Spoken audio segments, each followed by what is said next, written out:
O presidente Jair Bolsonaro reagiu às críticas contra a indicação do seu filho, Eduardo Bolsonaro, para o cargo na Embaixada Brasileira em Washington, nos Estados Unidos. Abro aspas para o presidente. Por que essa pressão em cima de um filho meu? Ele é competente ou não é competente?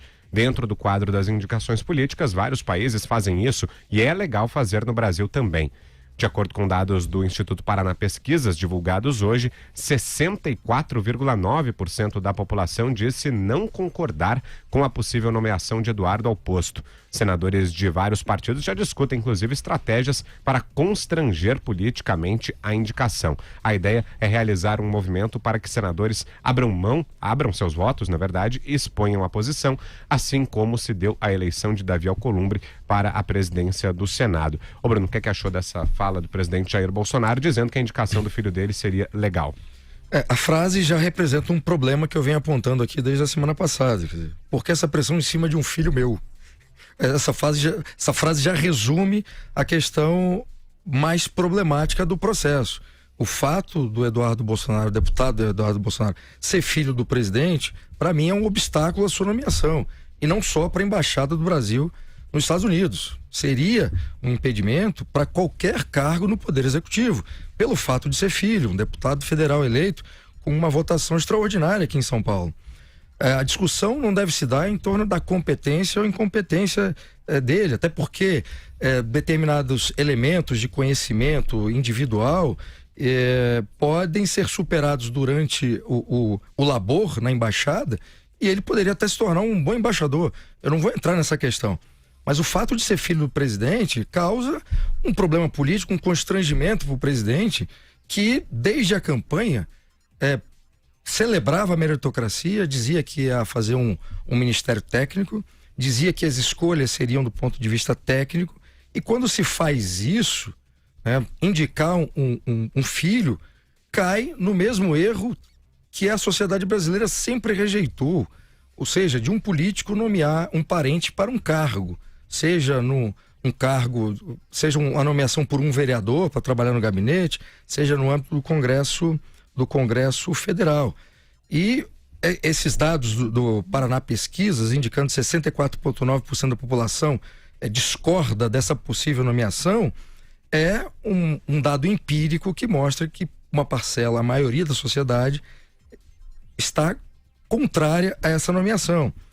E um presidente que por várias vezes levantou a voz do povo para justificar suas próprias decisões, eu acho que é a hora de o presidente ouvir a sociedade, ouvir o povo e estar do lado da sociedade e voltar atrás nessa decisão. Embora eu acho que ele não irá fazê-lo, ou seja, ele manterá a indicação do próprio filho.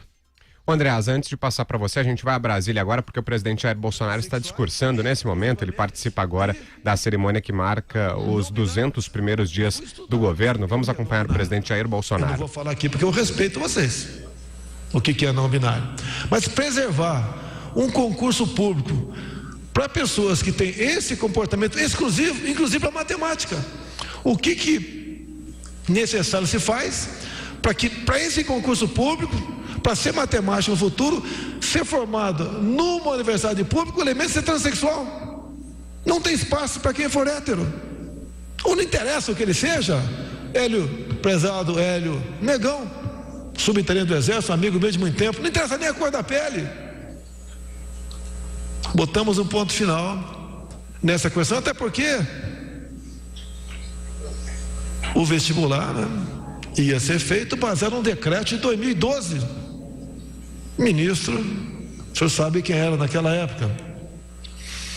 E esse trabalho que a gente faz, buscando corrigir as coisas, dar um norte, porque quem veio trabalhar comigo sabia da minha posição. Não justifica nenhum ministro, por exemplo, pode ser contra a questão do armamento, mas a minha linha foi a defesa, então ele que não se manifeste. Não posso ter um ministro falando favoravelmente ao desarmamento se a minha linha não é essa. Não está sendo selva. Valeu, Paulo. Eu chamo de PG porque o nome do meu pai é Percy Geraldo. Em homenagem ao meu pai, chamo Paulo Guese PG. Obrigado. A gente vai continuar acompanhando a fala do presidente Jair Bolsonaro, daqui a pouco trazendo outras informações. No momento em que a gente passou a acompanhar a palavra do presidente, ele falava sobre o sistema de cotas. Antes, inclusive, fez até uma menção ao filme da Bruna Surfistinha. Disse que dinheiro público não pode ser usado para financiar, por exemplo, o filme da Bruna Surfistinha. Daqui a pouco a gente vai acompanhando a fala do presidente Jair Bolsonaro e trazendo outros destaques. A gente estava falando antes, o Andreasa, sobre a indicação do Eduardo Bolsonaro para a embaixada, e a outra fala do presidente de manhã, ele disse que a indicação do filho seria legal. Vai daí, Andreasa. Ô Vitor, mas foi muito oportuno termos acompanhado esse trecho do vídeo, que ele é muito ilustrativo do modo como o presidente Bolsonaro se coloca no mundo, né? Ele não tem uma dimensão pública, tudo é pessoal, tudo é íntimo, tudo é restrito àquele seu universo a rigor familiar. Então, o Paulo Guedes é o pai Guedes, chama de PG porque remete ao pai. Quando se fala em questão ambiental, ele logo vai para Angra dos Reis, ali onde ele pesca e onde quer transformar na Cancún brasileira. As referências do nosso presidente da República são muito restritas, o que é comum. O Lula também tinha referências muito restritas, Dilma idem, mas no caso específico do Bolsonaro são restrições que ficam contidas no ambiente da sua própria família e da sua convivência. Não à toa, todo o discurso ele fala do subtenente Hélio e do Hélio Negão, como ele chama, que é algo por meio do que ele quer deixar claro para todo mundo que não é racista. Então, toda vez ele vai falar dessa amizade de infância dele, sei lá de quando, com o Hélio Negão, que é negro e, portanto, sendo ele amigo do negro, ele não tem nada de racista. É assim que o Bolsonaro pensa. É alguém, sinto muito em dizer, que ainda não pisou na República, embora se esteja valendo dela há pelo menos 30 anos, né? Ele ignora completamente o que seja impessoalidade. A indicação, ainda a ser confirmada, com todos os asteriscos decorrentes disso, do Eduardo Bolsonaro para embaixador, é uma ode ao desprezo pela República e pela impessoalidade, né? Os indicativos do presidente de repúdio, de desprezo pelos valores republicanos, pela impessoalidade, são vários. Por exemplo, ele, quando viaja para um outro país, quando ele vai aos Estados Unidos, não é o chefe de Estado brasileiro visitando a nação, os Estados Unidos, não. É ele, Bolsonaro, visitando o parça Donald Trump, se associando ao presidente de circunstancial, não se aproximando do Estado. Idem, em relação a Israel, nós vimos a mesmíssima coisa. A história do presidente Bolsonaro justifica a naturalidade com que indica o seu filho embaixador. Vejam, é uma dinastia política. Ele levou a sua família para a política. Então casou-se com a primeira esposa, Rogéria, mãe dos 3 filhos políticos. Então, é a sua esposa, vamos a crescer aí, vamos a ocupar mais a política. Fez da sua mulher, naquela ocasião, vereadora no Rio de Janeiro. Depois se separa. Se separa, ela não pode mais ser vereadora. Não no esquema do clã, não no esquema dinástico. Então bota o filho menor de idade, com base numa liminar. Carlos Bolsonaro traumatizado imensamente desde então para disputar com ela. E vencê-la, eu escrevi um artigo a esse respeito, é uma história incrível, explica tudo. E vencê-la. E depois assim foi, Flávio Bolsonaro, deputado, agora senador, Eduardo Bolsonaro, deputado, o filho mais novo, Renan, já está na política, se preparando para o futuro. Essa é a cabeça do Jair Bolsonaro e é essa cabeça que evidentemente tem uma compreensão de projeto de poder, que é familiar, é o partido da família Bolsonaro, que justifica o Eduardo Bolsonaro embaixador. O Eduardo Bolsonaro é o sucessor do presidente e a gente tem que aturar isso aí. Não tem que aturar. Esse é que é o ponto. Não tem que aturar. E o Senado da República, votando aberto ou fechado, tem obrigação de vetar essa possibilidade. Menos pelo fato em si e mais pelo precedente que se abre. Não é aceitável. E você, Raso, o que é que acha da ideia da indicação do Eduardo? Tentei achar o seguinte, Vitor, eu tirei um pouco toda essa compreensão que o Andreasa e Bruno fizeram pela personalização do cargo, é um exercício de imaginação que eu fiz aqui puramente.